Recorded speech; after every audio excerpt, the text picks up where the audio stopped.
Hey there, Bec and Nic here. Welcome to the conversation. We're so grateful you're here. We met through business and became best friends through a shared passion to help women earn more and give more. We are the founders of Women, Wine and Wealth, have global businesses helping women, and are your hosts of The Spill. The Spill connects you to real conversations for women, by women in a way you haven't heard before. So grab your wine and let's spill. Hello. Hello, ladies. How are you all? And welcome to our first episode of The Spill. I am Bec, and this is Nic. Nic, how are you? I am better now. Talking with my best friend, drinking a glass of wine on a Wednesday, looking at the ocean. Could it get any better? Most people refer to today as hump day as well, and not for us today. No. It is number one of our episode of The Spill. So, Nic, we have been speaking about this for so long, and we knew we wanted to do it, but we just needed to schedule it. And here we are. And a few other things. We knew we wanted a space to have conversations that are real, honest, and now we're automatically funny, so that's not hard for us. So you're welcome, by the way.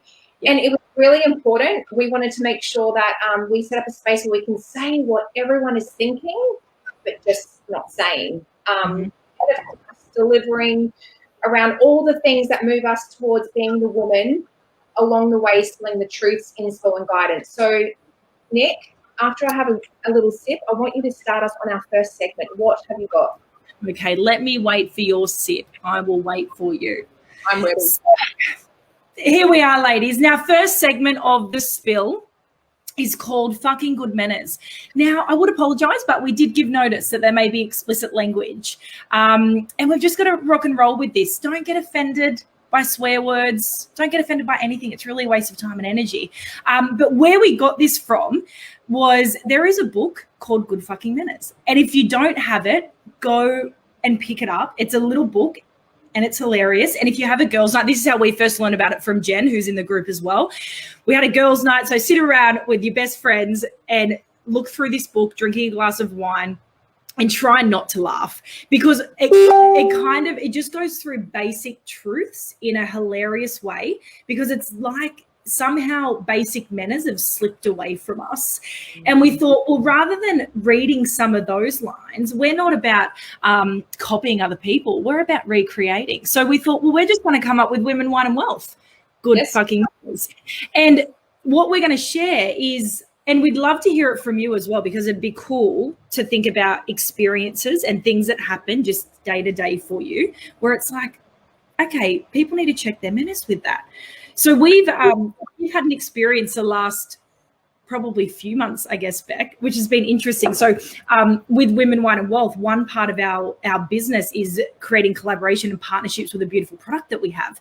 And so any woman in business, to create business, you're probably pounding the pavement and doing the calls, and you're having meetings with new people, you're meeting, new business owners, new women, all the rest of it. And we are setting up collaboration partnerships.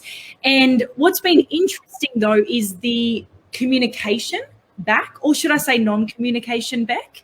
Do you want to dive a little bit deeper into just that experience with? Yeah, sorry about that. I'm a bit excited about this. It's so interesting, Nic. So obviously set the scene. We've been, pounding the pavement, going into businesses. We feel what we've got is a great way of adding value into people's businesses. And what we found is, after every time we'd go into a meeting or we'd have a business Zoom, Nic and I would always make sure we check in with ourselves first, because sometimes you don't want to blame the other person and think, oh, well, it wasn't us. We are so big on self-check-in, give us some feedback, and then move on. But the problem was, it's not us. It absolutely wasn't. It's just, I actually think we need to send this book to them, Nic, because I believe manners, and it's probably a reflection of where their business is at and their personal life, because it's not hard. Like, if something's not for you, it's just don't lie. Just say no, thank you, instead of leading someone along, kind of like in a relationship as well. It flows over into so many aspects. So I just didn't like that. There are so many people out there that, one, don't follow up on their word.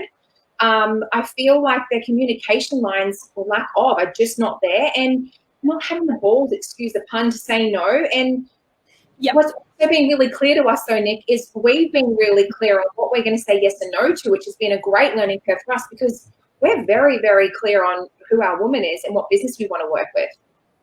Yeah, so I think, and that's the thing with the good fucking manners. The takeaway is this: follow through with your word, and if you don't think you can, it's probably a no. Yeah. And Bec, you said something yesterday. I don't know if you read it from a book or it was a quote, but I'm going to read it to the ladies, because isn't this true of just how the world is now operating for some reason? And what it said is this: is telling a lie is called wrong, telling the truth is called right, except when telling the truth is called bad manners and telling a lie is called polite. And how mixed up that is, because like you said, getting so clear on what energetically, what value-wise, what intention you need to say no to and yes to, so that you can follow through, because, following through with your word is just having good fucking manners. And that goes for if you're a woman and you're building business, or if just anything, like any relationship, it's just so important to have that good manners in that sense. So yes, get the book. I can see someone saying I need to get this book. You absolutely need to get the book. It's hilarious. But Bec, let's move on and dive into the next section of the spill. Beautiful. And this is our juicy part. I know we haven't even hit you with the good stuff yet. And my point, it has already been so full of value. I could get off now and change my life. You're welcome, by the way. We put it to our massive social media followings, and obviously not yet anyway.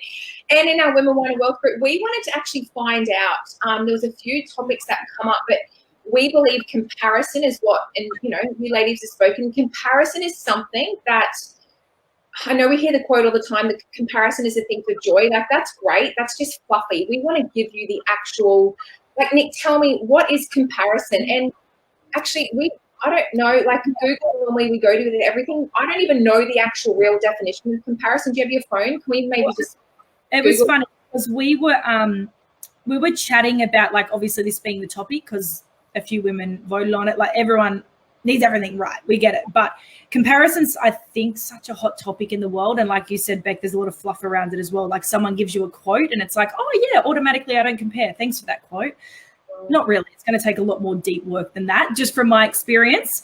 But I'm just going to read out, I've just Googled what comparison actually is, and it says a consideration or estimate of the similarities or dissimilarities between two things or people. And what's interesting about that is that doesn't, when I read that, that doesn't read comparison is creating doubt in yourself. Comparison is meaning you're lesser than someone else. Comparison is meaning if she wins, you can't. But for some reason, that's the way we show up in the world when it comes to comparison. So I think the biggest way to do a check is actually, what does comparison actually mean versus what is the meaning that we're giving it as well. But Bec, for you, because we've spoken about this a bit, because it is I don't know if it'll never not come up. Actually, I'll talk to this in a bit. There's part of comparison that I enjoy. But for you, how does comparison creep up for you? Like, when has it crept up? How does it creep up? What do you do?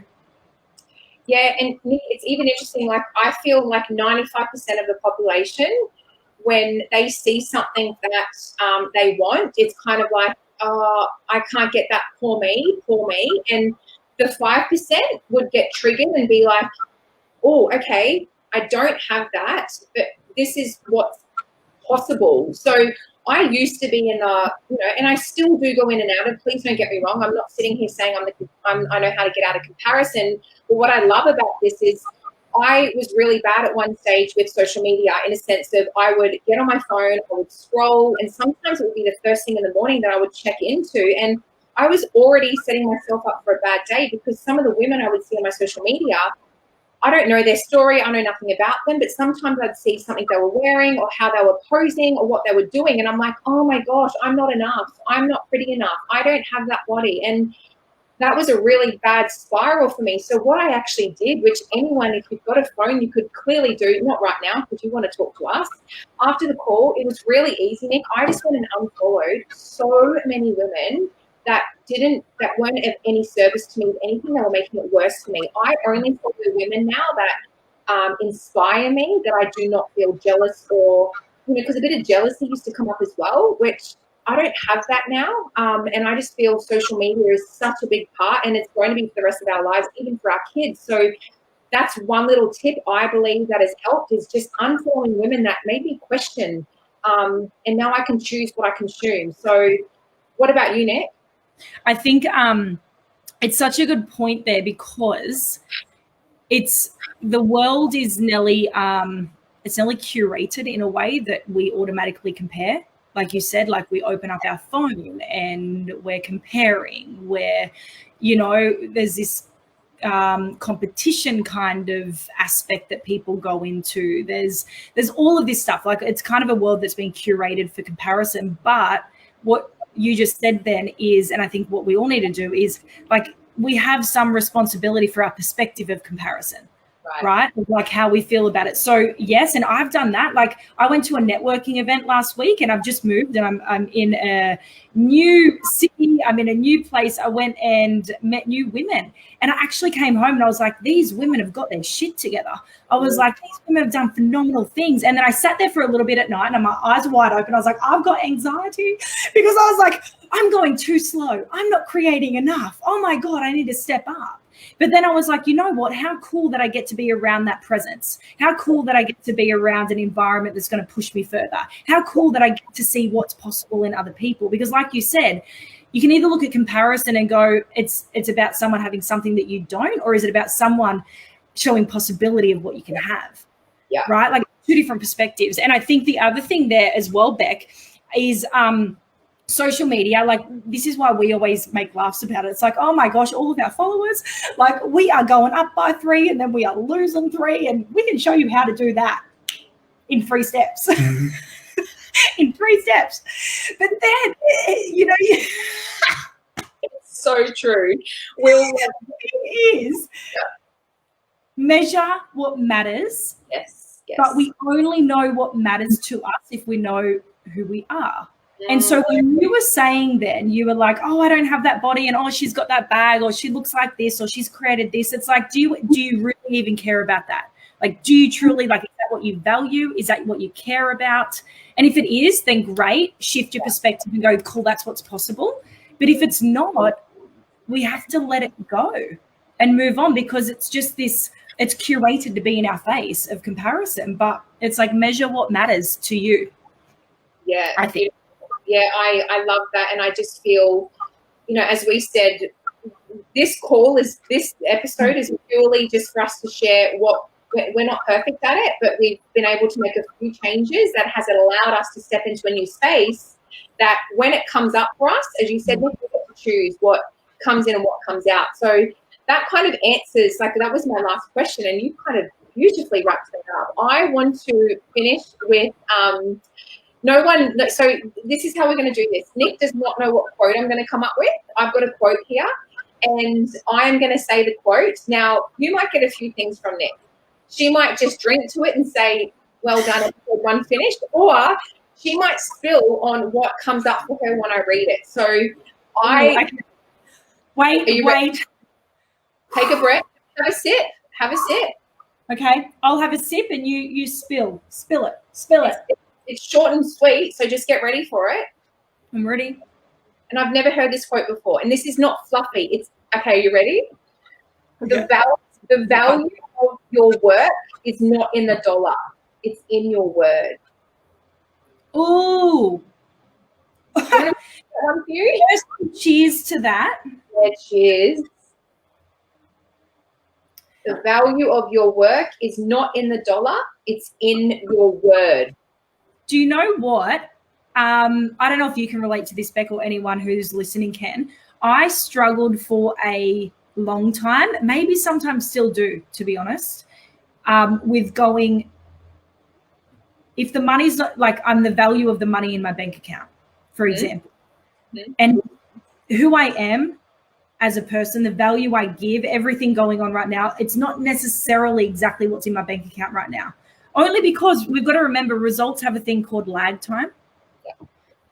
But in been in business now for the last 6 years, in building relationships, in trying new things, in everything that we do.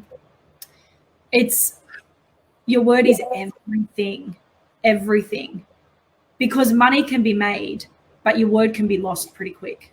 Oh, pretty quick. Like money, you know, like, and I'm working with who is Grace, by the way, who Grace is coming in as a contributor to Women, Wine and Wealth. And she talks about how money is just a concept. It's a concept and we've given it a certain energy. So I know that it's like, well, I can create money because money is just out there in abundance. But I can't get back my word so easily if I lose it because of my actions, because of my integrity, because of who I'm showing up in the world. And we also know that how we show up, so the energy and what we put behind our word and our follow through, as we said, good fucking minute. Not the basketball follow through.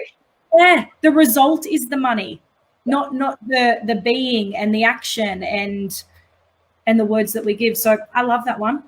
Yeah, I don't know if it makes sense. I hope that it did. But what are your thoughts on it? Why did you pick that quote? Same thing. I just felt it wasn't fluffy. And as you said, the lag time of business and money, because it's something that we don't talk much of as money, because that's what we're told, don't talk about money. Mm-hmm. But same thing is, and I've made it a real conscious thing at the moment, is my word is everything. And money will absolutely follow once you start showing up and you give your word to someone. It's, how is there any like, what else do you need if you can give someone your word? Because there's trust that comes with that, there's respect, the relationship built, and I just feel it was a great topic, great quote for our whole call. Great quote, good find. I know, you're welcome. You can add that to your skill set. Well done. Thank you. I appreciate that one. So that's our first episode. Wrap up the spill. We like it short and sweet, and we hope that you ladies, everyone listening in, I mean, we've got no doubt this has probably changed your life in a short 18 minutes. But we do love this space and appreciate everyone in it, and we're excited to grow Women, Wine and Wealth, the women in here. We are going to be jumping on with the spill. This is just the beginning, every 2 weeks. So our next episode, Bec, is March 31st, same time, same place, but we're changing it up because it is going to be an interview with another woman sharing her experience, and you don't know what, because you're not going to know what unless you're on live. The March 31st. So, share, what we want you to do is, someone from Penrith is calling me. Penrith, I'll get back to you. Not now. But what we would love for you to do is share with us maybe what you took away. Share with us your perspective on comparison, your experience with comparison. Tag us, because we are going for 1 million Instagram followers. Are we? Well, why not? People like Paris Hilton can get it. Why not us? No, you know what we're going for? We're going for 1 million women that keep their word. Oh, that keep their word. Yeah, the rest can go. We have no time. But share with us what you took from this. Share with us your perspective, your experience, and we will be back on with episode 2 of The Spill in 2 weeks' time. Same place, same wine. Same one, I like that. If you feel that this message, if a woman in your life needs to hear this, you can just add them into the group and then tag them in this video. We would so appreciate if you've got something from this. If you want to jump on and do a video as well. We're not life changers, but we are wine drinkers, and we keep our word. And that is The Spill.